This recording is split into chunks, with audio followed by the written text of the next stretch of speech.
The Second Battle of Polotsk took place during Napoleon's invasion of Russia. In this encounter the Russians under General Peter Wittgenstein attacked and defeated a Franco-Bavarian force under Laurent Wauvier and Saint-Cyr. In the aftermath of this success the Russians took Polotsk and dismantled Napoleon's operations in Belarus. Wittgenstein's victory set the stage for the Battle of Berezina in November, in which three Russian armies converged on Napoleon from separate directions. Background: while advancing on Moscow, Napoleon left a contingent of French and German troops at Polotsk to guard his northern flank against Wittgenstein. The French defensive bastion at Polotsk, alternately commanded by Saint-Cyr and Oudinot, located about 200 miles east of the Polish border and about 150 miles northwest of Smolensk, was extremely important to Napoleon for several reasons.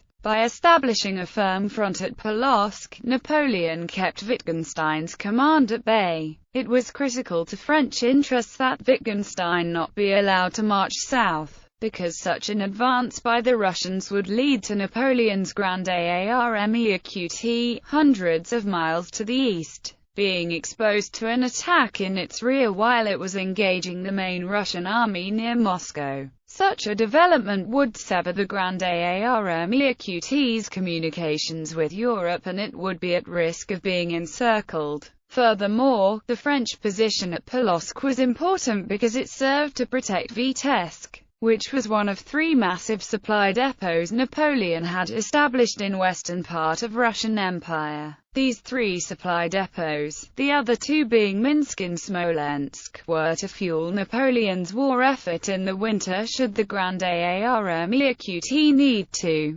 continue the campaign longer than originally anticipated. Throughout the summer and early fall of 1812, Russians and French were stalemated at Polotsk, which meant that Saint-Cyr's troops were accomplishing their objective of holding the Dwina line. The First Battle of Polotsk, an inconclusive engagement fought in August, had the effect of keeping Wittgenstein's army at bay and was therefore considered a success by Napoleon. By mid-October, however, the strategic balance of power at Polotsk had shifted dramatically. Wittgenstein's force had been massively reinforced and was now numerically superior to the French force it confronted.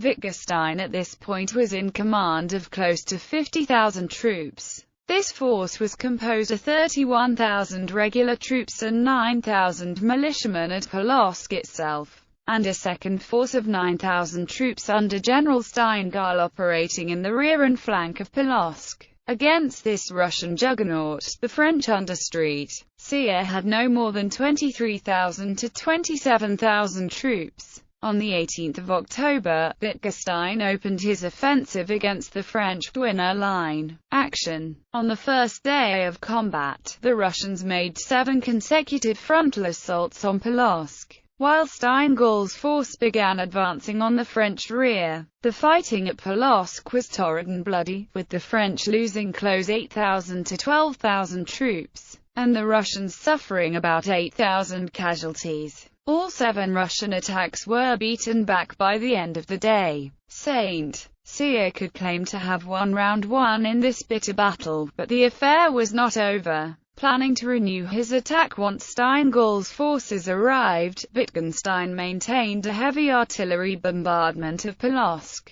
and before long much of the town was consumed by fire. Late on the next day, the 19th of October, Steingal advanced to within 4 miles of Polotsk, and Saint-Cyr realized he was threatened with encirclement. That night, knowing that their position was untenable, the French began evacuating Polotsk. Fierce house-to-house combat ensued in the town as the Russians launched their final attack. Acting decisively to secure his battered forces' southern retreat route, Saint-Cyr ordered his Bavarian contingent to drive Steingal back early the following day, the 20th of October. This task was accomplished by the Bavarians impressively, as Steingal was compelled to retreat with heavy casualties. The French thus saved themselves from encirclement by the Russians, but still, the battle for Polotsk had been lost. After 3 days of combat, Saint